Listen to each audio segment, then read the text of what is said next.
Hello friends, welcome to Bidmahi Moupiyali. আজকে চলে এসেছি তোমাদের সঙ্গে একটা বিশেষ বিষয় শেয়ার করব বলে, বলা যেতে পারে তোমাদেরই প্রশ্নের উত্তর দেব বলে। তোমাদের মধ্যে অনেকেই স্যাটার্ন ট্রানজিট নিয়ে ভীষণভাবে ভয়ে ভয়ে আছো। স্যাটার্ন ট্রানজিট নিয়ে আমি আগের দিন একটা ভিডিও বানিয়েছিলাম এবং সেখানে বলেছিলাম যে স্যাটার্ন ট্রানজিটের ফলে অ্যাজ সাচ এত ভয় পাওয়ার কিছু নেই। সেই ভিডিওটা অনেকেই দেখেছো, দেখার পরে আমাকে অনেকেই জিজ্ঞাসা করেছো যে নিউমেরোলজিক্যালি এর কোনো এফেক্ট হতে পারে কিনা। দেখো, প্ল্যানেটারি ট্রানজিট যে কোনো ক্ষেত্রে এফেক্টেবল, কিন্তু সেই এফেক্টকে আমাদেরকে গুড এফেক্টে নিয়ে যেতে হবে। কোনোভাবে যেন প্ল্যানেটারি ট্রানজিটের কোনো নেগেটিভ এফেক্ট আমাদের ওপর না পড়ে, এটা কিন্তু আমাদের নিজেদের হাতেই আছে। এটা কিন্তু আমরাই চাইলে ঠিক রাখতে পারি, আবার আমরাই চাইলে কিন্তু এই বিষয়টাকে আবার একটু ওলট পালটও করে দিতে পারি।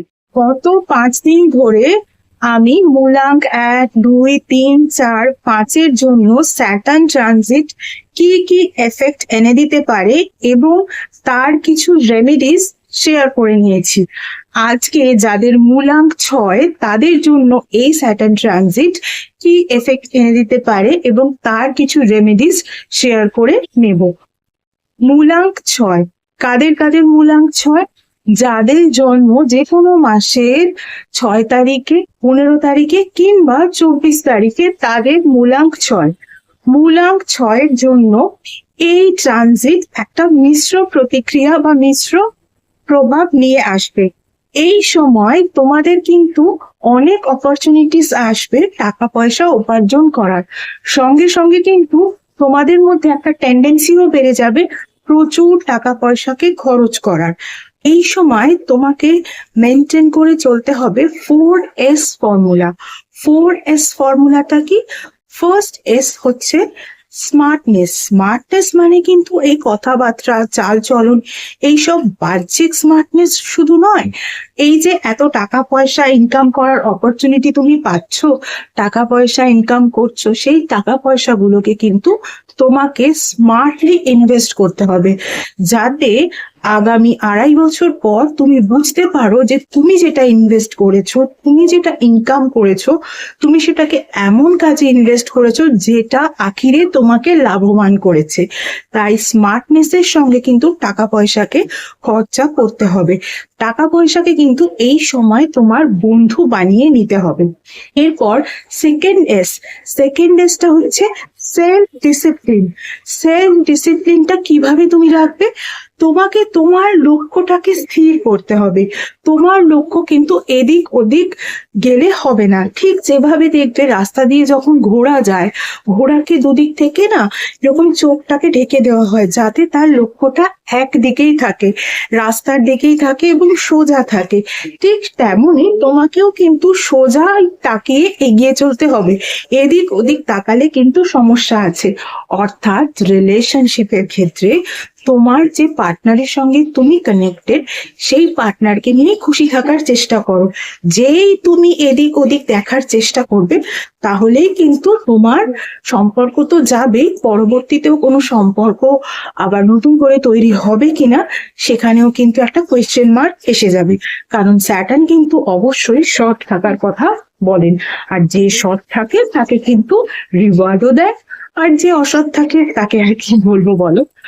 এরপরে থার্ড এস হচ্ছে স্পিরিচুয়ালিটি। তুমি এই সময় একটু স্পিরিচুয়ালিটির দিকেও যেতে পারো। আমি সবসময় স্পিরিচুয়ালিটি অর্থাৎ কিন্তু পুজো অর্চনা এই জিনিসগুলোকে বলি না। আমার কাছে স্পিরিচুয়ালিটি হচ্ছে নিজের সঙ্গে নিজের কানেক্টিভিটি। একটা রিল্যাক্সেশনের ফলেই কিন্তু সেই কানেক্টিভিটি তৈরি হয়। সুতরাং মেডিটেশন করো এই সময়। এরপর ফোর্থ এসটা হচ্ছে তোমাকে না ভীষণ সফট হার্টেড হতে হবে, যাকে আমরা কিছুটা কাইন্ড হার্টেডও বলতে পারি। সফট হার্টেড হওয়া মানে কি?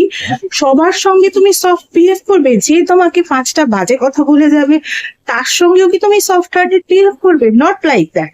তাকে ইগনোর করে দেবে। কিন্তু সফট হার্টেড হওয়া মানে, ধরো কোনো অপরিচিত নিডি ব্যক্তি যার সত্যি সত্যি কোনো একটা সময় বিশেষ কিছু হেল্পের প্রয়োজন, সে তোমার কাছে হেল্প চাইলো, হলো, তখন তুমি তাকে কিন্তু অবশ্যই হেল্প করো।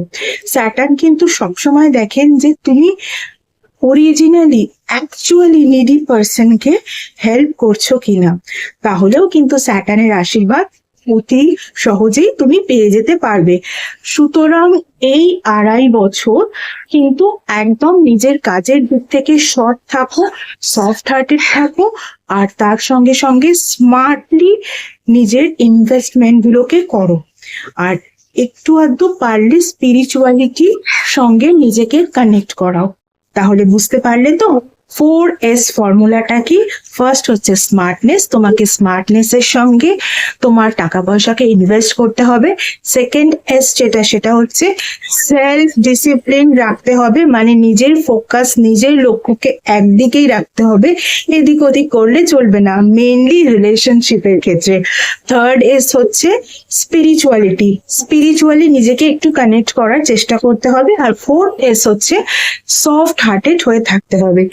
এই 4S ফর্মুলাকে যদি তুমি মেনটেন করে চলো, এই আগামী 2.5 বছর এই ট্রানজিটের কোনো ব্যাড এফেক্ট বা নেগেটিভ এফেক্ট তোমার উপরে পড়বে না, এবং তুমি খুব সাকসেসের সঙ্গে কিন্তু এই 2.5 বছর কাটিয়ে ফেলবে, যার ফল তুমি 2.5 বছর পরে যখন দেখবে তখন তুমি এমনিতেই হ্যাপি হয়ে যাবে।